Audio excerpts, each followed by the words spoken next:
ఆరాధనలోనికి కొనసాగుదాం. సహాయకరంగా సమూయేలు మొదటి గ్రంథము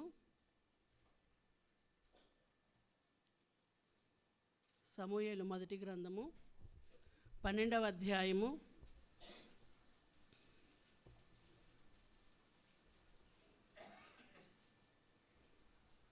సమూయేలు మొదటి గ్రంథము 12వ అధ్యాయము 22వ వచనం నేను చదువుతాను.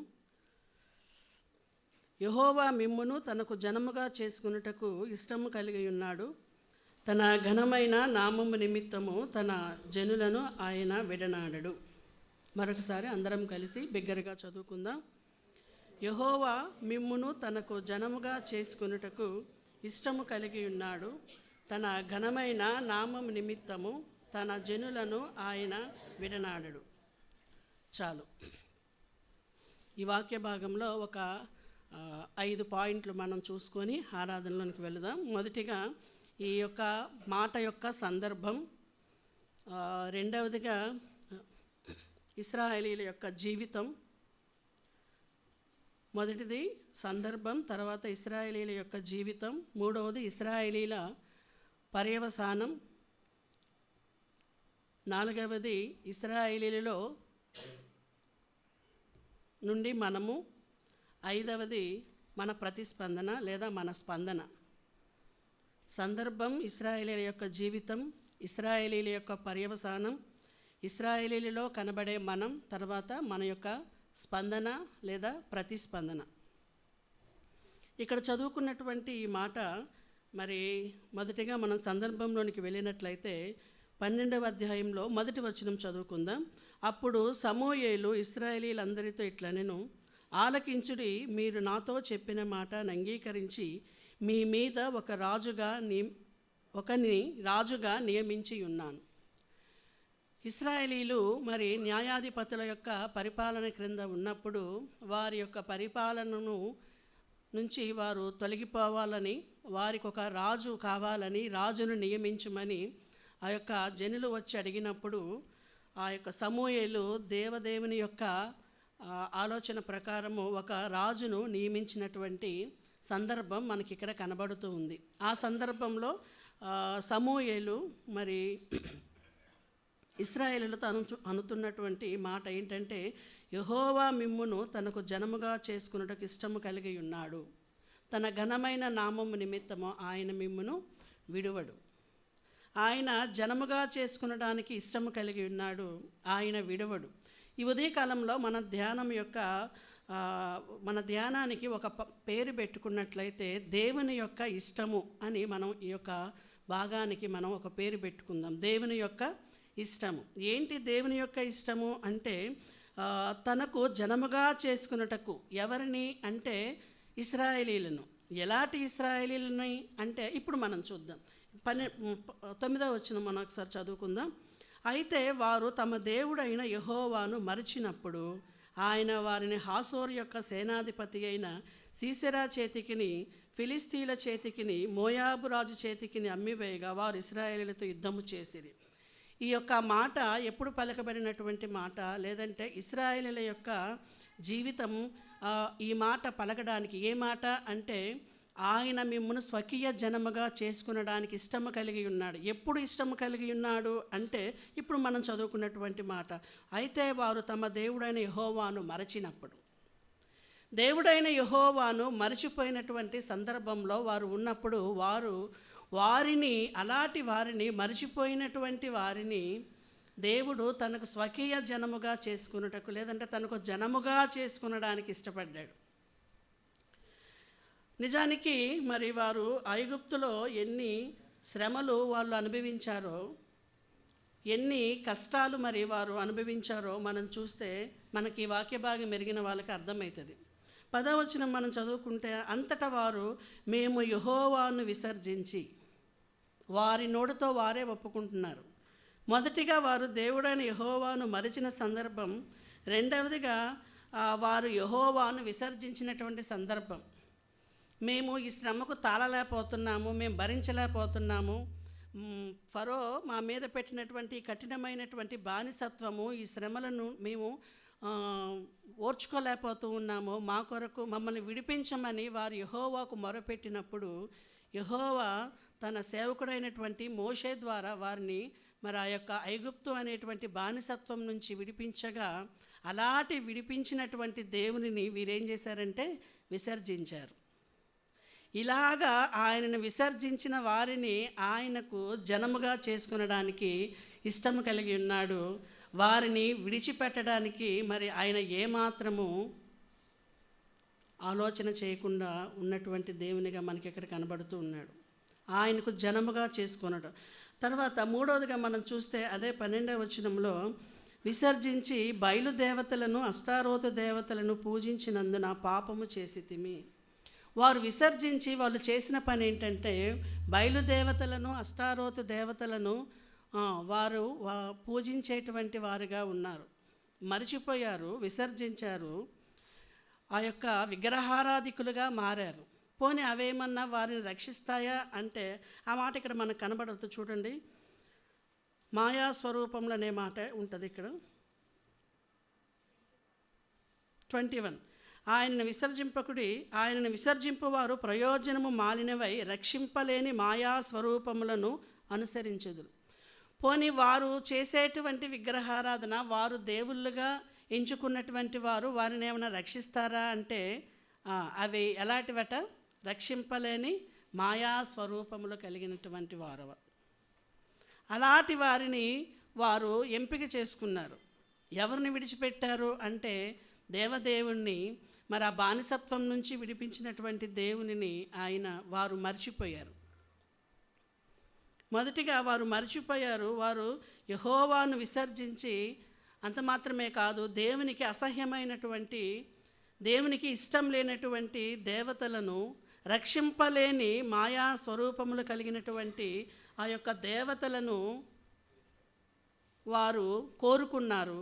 వారు రక్షించలేరంటే వారు రక్షించలేని దేవతలు అని మనం ఇక్కడ చదువుతున్నాం కదా. మరి వీరు ఎవరిని విడిచిపెట్టారు అంటే రక్షించే దేవునిని వారు విడిచిపెట్టారు.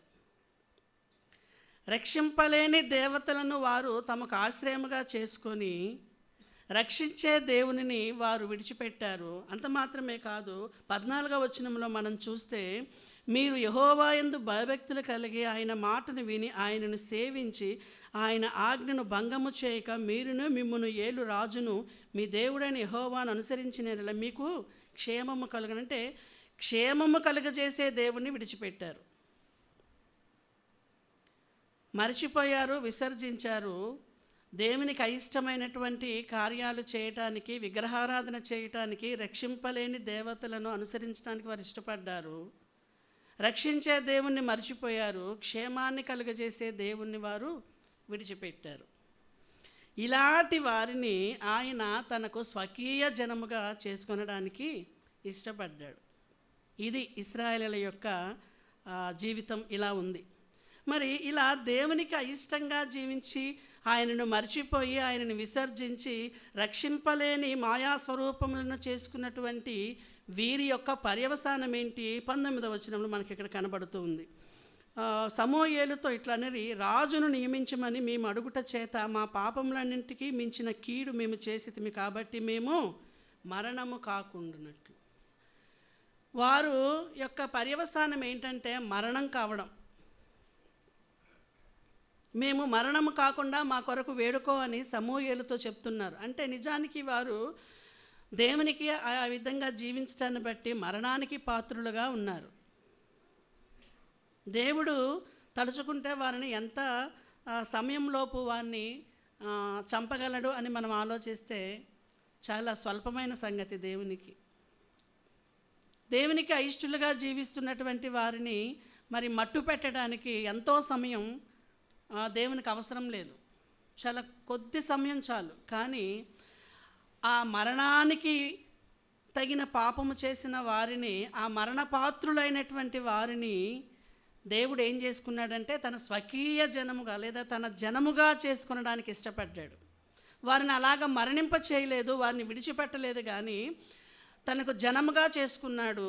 తర్వాత ఆయన వారిని విడువని దేవుడుగా వారి పట్ల ఉన్నాడు. ఇశ్రాయేలుల యొక్క పర్యవసానం ఏంటంటే మరణం. కానీ ఆ దేవదేవుడు వారిని మరణానికి అప్పగించలేదు, కానీ ఆ మరణపాత్రులైనటువంటి వారిని ఆ మరణం నుంచి విడిపించి తనకు జనముగా చేసుకొనడానికి ఇష్టం కలిగి ఉన్నాడు. అంత మాత్రమే కాదు, ఆయన వారిని ఎన్నటికీ విడువని దేవునిగా, ఎడబాయిని దేవునిగా, ఆయన పేరే వారికి పెట్టినటువంటి దేవునిగా ఈ సమయంలో మనం చూస్తూ ఉన్నాం. మరణ పాత్రుడనై ఉన్న నాకై మరణించితివ సిలువలో. ఇప్పుడు మనం ఇశ్రాయేలీలో నుండి మనల్ని మనం పరీక్షించుకున్నట్లయితే నిజానికి ఒకప్పుడు మనము కూడా మరణానికి పాత్రులమైనటువంటి వారంగా లేమా? దేవుడైన యెహోవాను మనం విసర్జించిన వారముగా, తన స్వరూపంలో తన పోలికలో చేసుకున్నటువంటి మనము ఆయనను మరచిపోయినటువంటి వారముగా, విసర్జించినటువంటి వారముగా, లోకాన్ని ప్రేమించి లోకంలో ఉన్న వాటి వెంటబడిపోతూ సృష్టిని ప్రేమిస్తూ సృష్టికర్తను విడిచిపెట్టినటువంటి సందర్భాలు మన జీవితంలో లేవంటారా? అలా ఉన్నప్పుడే కదా దేవుడు మనం వెదకకపోయినా ఆయనే మనలను వెదకి మరి మరణపాత్రులుగా ఉన్నటువంటి మన కొరకు ఆయనే ఆ మరణాన్ని మన దగ్గర నుండి తీసివేసి తనకు జనముగా చేసుకున్నటకు, ద్వితీయోపదేశకంలో ఒక మాట ఉంటుంది, తన స్వకీయ జనముగా చేసుకున్నటకు అనే మాట. తన సొంత జనముగా మనలను చేసుకునడానికి ఆ యొక్క మరణాన్ని ఆయన అనుభవించినట్లుగా మనం చూస్తూ ఉన్నాం. దేవుని ఇష్టమేమో అయోగ్యుల పట్ల ఉంటే మన ఇష్టం ఎక్కడ ఉందో మొదటి పేతురు పత్రికలో మనం చూద్దాం. పేతురు వ్రాసిన మొదటి పత్రిక 4వ అధ్యాయము 3వ వచనం చదువుకుందాం. పేతురు రాసిన మొదటి పత్రిక 4వ అధ్యాయము 3వ వచనం. మనము పోకిరి చేష్టలు, దురాశలు, మద్యపానము, అల్లరితో కూడిన ఆటపాటలు, త్రాగుబోతుల విందులు, చేయదగని విగ్రహ పూజలు మొదలైన వాటి యందు నడుచుకొనుచు, అది ఒకానొకప్పుడు అన్యజనుల వలె మనం ఉండి మన ఇష్టం ఏంటంటే, అక్కడ ఒక లిస్టు ఉంది కదండి, పోకిరి చేష్టలు చేసేవారితో మనం ఇష్టం కలిగి ఉన్నాము, దురాశలు కలిగిన వారితో, మద్యపానము త్రాగుడుతో ఉన్నటువంటి వారిని ఇష్టం కలిగి ఉన్నాము, అల్లరితో కూడిన ఆటపాటలు చేసేవారితో మనం ఇష్టము సాంగత్యము కలిగి ఉన్నాము, త్రాగుబోతుల విందులు, చేయదగిన విగ్రహ పూజలు, అంత మాత్రమే కాదు, అంతటితో ఫుల్ స్టాప్ పెట్టలేదు, మొదలైన వాటి యందు ఇంకా ఉన్నాయి చాలా. ఒక్కొక్కరు ఒక్కొక్క ఇష్టాన్ని కలిగి ఉన్నారు. పాపము పట్ల ఒక్కొక్కరు ఒక్కొక్క పాపాన్ని ఇష్టము పడిన సందర్భంలో దేవదేవుడు మనలను మరణానికి అప్పగించలేదు, కానీ అసహ్యులమైనటువంటి మనలను ఆయన ఇష్టపడినటువంటి దేవునిగా ఈ సమయంలో మనం చూస్తూ ఉన్నాం. మన మరణానికి, మన చావుకు మనలను ఆయన అప్పగించలేదు, కానీ ఆయనే అట్టి మరణం నుంచి మనల్ని విడిపించి ఆ మరణాన్ని ఆయన భరించినట్లుగా మనందరి దోషములను ఆయన మీద వేసుకునేటువంటి దేవునిగా మనం ఈ సమయంలో ఆయనను చూస్తూ ఉన్నాం. ఇశ్రాయేలీయులు మరణకరమైనటువంటి పాపము చేసినప్పుడు వారిని ఆయన మరణానికి అప్పగించలేదు, కానీ ఆ మరణం నుండి వారిని విడిపించి తనకు జనముగా చేసుకొనడానికి, వారిని ఎన్నటికీ విడువని దేవునిగా చేసుకొనడానికి ఆయన ఇష్టము కలిగి ఉన్నాడు, దేవుని యొక్క ఇష్టము. కానీ మన ఇష్టమేమో ఒకప్పుడు అలాంటి వారితో ఇష్టము కలిగి ఉన్నప్పుడు అది గతించిన కాలము. ఆ కాలంలో మనం ఇలా ఇష్టము కలిగి ఉన్నాము, కానీ అలాంటి కాలంలో దేవుడు మనలను అయిష్టులుగా చేసుకోలేదు, కానీ ఇష్టులుగా చేసుకున్నాడు. దేవుని దృష్టిలో మనము నిజానికి అయిష్టులము. ఎందుకంటే ఈ లక్షణాలన్నీ, పోకిరి చేష్టలు, దురాశలు, మద్యపానం, అల్లరితో కూడిన ఆటపాటలు, త్రాగుబోతుల విందులు, విలాసాలు, ఇలాంటి వాటిలో జీవిస్తున్న మనము దేవునికి అయిష్టులుగా ఉండాలి, కానీ దేవుడు మనల్ని ఇష్టులుగా చేసుకున్నాడు. దేవుని ప్రేమ అక్కడ మనకు కనబడడం లేదా? దేవుని యొక్క మరి జాలి, ఆ కరుణ, ఆ ప్రేమ మనం ఈ సమయంలో అర్థం చేసుకోవాలి. ఇదే పేతురు పత్రిక 2వ అధ్యాయం 9వ వచనంలో, ఏర్పరచబడిన వంశముగా, రాజులైన యాజక సమూహముగా, పరిశుద్ధ జనముగా, తన జనముగా చేసుకున్నాడు ఇశ్రాయేలీయులను, మనల్నేమో తన స్వకీయ జనముగా చేసుకున్నాడు. అంత మాత్రమే కాదు, పరిశుద్ధ జనముగా ఆయన మనల్ని చేసుకున్నాడు. అయిష్టలమైనటువంటి మనలను ఆయన తన పరిశుద్ధమైనటువంటి జనముగా చేసుకున్నాడంటే దేవుని ప్రేమ, దేవుని యొక్క కృప మన పట్ల ఎంత అపరిమితముగా విస్తరింప చేశాడో మనం ఆలోచన చేయాలి. మర్చిపోయి విసర్జించేసి దేవునిని అయిష్టమైనటువంటి అసహ్యమైనటువంటి కార్యాలు చేస్తూ మరణానికి పాత్రులమైనటువంటి మనలను అట్టి మరణం నుండి విడిపించి అన్యులుగా ఉన్నటువంటి మనలను ఆయన జనాంగముగా చేసుకున్నాడు. అది కూడా పరిశుద్ధ జనాంగముగా. అసలు ఆ పేరు ఎత్తటానికి కూడా తగని వారమైనటువంటి మనలను ఆయన తన పరిశుద్ధ జనాంగముగా చేసుకున్నాడంటే మనం చేసినటువంటి గొప్ప కార్యాలు, పుణ్యకార్యాలు ఏమైనా ఉన్నాయంటారా? ఏమీ లేవు. ఆయనే తన పుణ్యకార్యం చేశాడు. ఏ విధంగా అంటే సిలువ కార్యము పుణ్యకార్యము. ఆ పుణ్యకార్యము ద్వారా దేవుడు మనలను తన జనాంగముగా, తన సొత్తైన ప్రజలుగా, ఏర్పరచబడిన జనాంగముగా, పరిశుద్ధ జనముగా మనలను ఆయన చేసుకున్నాడు.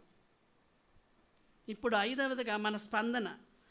సమూయేలు మొదటి గ్రంథంలో 12వ అధ్యాయం ఇందాక మనం చదువుకున్నాం కదండి, 24వ వచనం. ఆయన మీ కొరకు ఎన్ని గొప్ప కార్యములు చేసెనో అవి మీరు తలంచుకొని. ఆయన మన పట్ల చేసినటువంటి గొప్ప కార్యము ఈ సమయంలో మనం ఏం చేయాలండి? తలంచుకోవాలి. తలకపోసుకోవటం కాదు, తలంచుకోవాలి. ఆయన చేసినటువంటి గొప్ప కార్యాలను, ఎవరూ చేయలేని గొప్ప కార్యాన్ని మనం తలంచుకోవాలి. ఈ సమయంలో మన తలంపులు ఏ విధంగా ఉన్నాయి? మన పట్ల గొప్ప కార్యము చేసినటువంటి ఆ దేవుని పట్ల మన తలంపు చెదరిపోతుందా?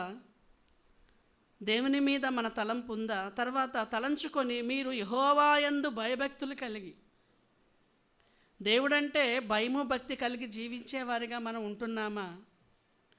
దేవుని గొప్ప కార్యాన్ని తలంచుకోవాలి. యెహోవా యందు భయభక్తులు కలిగి ఉండాలి. నిష్కపటులై, మన హృదయము ఎలా ఉండాలంటే నిష్కపటంగా ఉండాలి. తర్వాత పూర్ణ హృదయముతో ఆయనను సేవించుట అవశ్యము. ఇక్కడ సేవించుట అనే మాటలో పూర్ణ హృదయముతో ఆయనను ఆరాధించుట అవశ్యము. ఆయనను సేవించుట అవశ్యము, ఆయనను ఆరాధించుట అవశ్యము. ఎందుకు అంటే ఆయన మన కొరకు ఏం చేశాడు? గొప్ప కార్యము చేశాడు. ఆ కార్యాన్ని మీరు తలంచుకోవాలి. తలంచుకొని దేవుడు చేసిన కార్యం మన హృదయంలో ఉన్నప్పుడు, దేవుడు చేసినటువంటి మేలు మనం తలుచుకున్నప్పుడు దేవుని యందు భయభక్తులు కలిగి జీవించకుండా ఉండలేం. ఆయనను సేవించకుండా ఉండలేం. ఆయన పట్ల మనం నిష్కపటంగా జీవించకుండా ఉండలేం. అంత మాత్రమే కాదు, పూర్ణ హృదయంతో ఆయనను పూజించకుండా, సేవించకుండా, ఆరాధించకుండా ఉండలేం. మనం ఎలా పడితే అలా వారమంతా జీవిస్తున్నామంటే, ఎలా పడితే అలా ఉండి దేవునిని ఆరాధించడానికి, ప్రభు బలలో చేతులు వేయడానికి వచ్చామంటే ఆయన చేసిన కార్యం మనకి అర్థం కావడంలా. ఈనాటికి అర్థం కావట్లా. ఈనాటికి అర్థం కావడం లేదు. కాబట్టే మనలో ఇంకా కొన్ని హెచ్చరికలు మనం చేయించుకోవాల్సి వస్తుంది దేవుని సేవకుల ద్వారా. అర్థమవుతుందా దేవుని చేసినటువంటి గొప్ప కార్యము? ఆయన చేసినటువంటి కార్యము నిజముగా మనం నోటి మాటతో చెప్పలేం.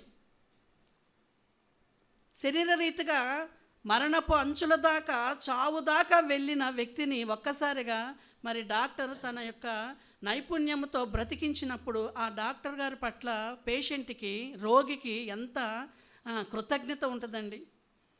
నిజంగా చనిపోవలసిన నన్ను డాక్టర్ బ్రతికించాడండి, ఆ డాక్టర్ మంచోడండి, ఆ డాక్టర్ బాగా చూస్తాడండి, మీరు అక్కడికి వెళ్ళండి అని వేరే వాళ్ళు కూడా రిఫర్ చేస్తాం.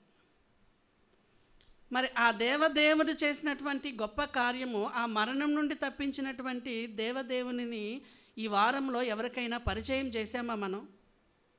అలా పరిచయం చేసి ఈ బలలో పాలుపంపులు పొందడానికి వచ్చామా? ఆయన కార్యాన్ని తలపోసుకుంటూ, తలుచుకుంటూ ఆయనను సేవించటానికి, ఆయనను ఆరాధించడానికి మనం వచ్చామా? ఆయన పట్ల భయభక్తులు కలిగి నిష్కపటంగా ఈ వారమంతా జీవించామా లేదా? ఈ యొక్క ఆలోచనలతో మనల్ని మనం పురుకొల్పుకుంటూ ఆరాధనలోనికి వెళదాం. అలాగూ చేయట్లో పరిశుద్ధాత్మ మనకు సహాయం చేసి ముందుకు నడిపించునుగాక.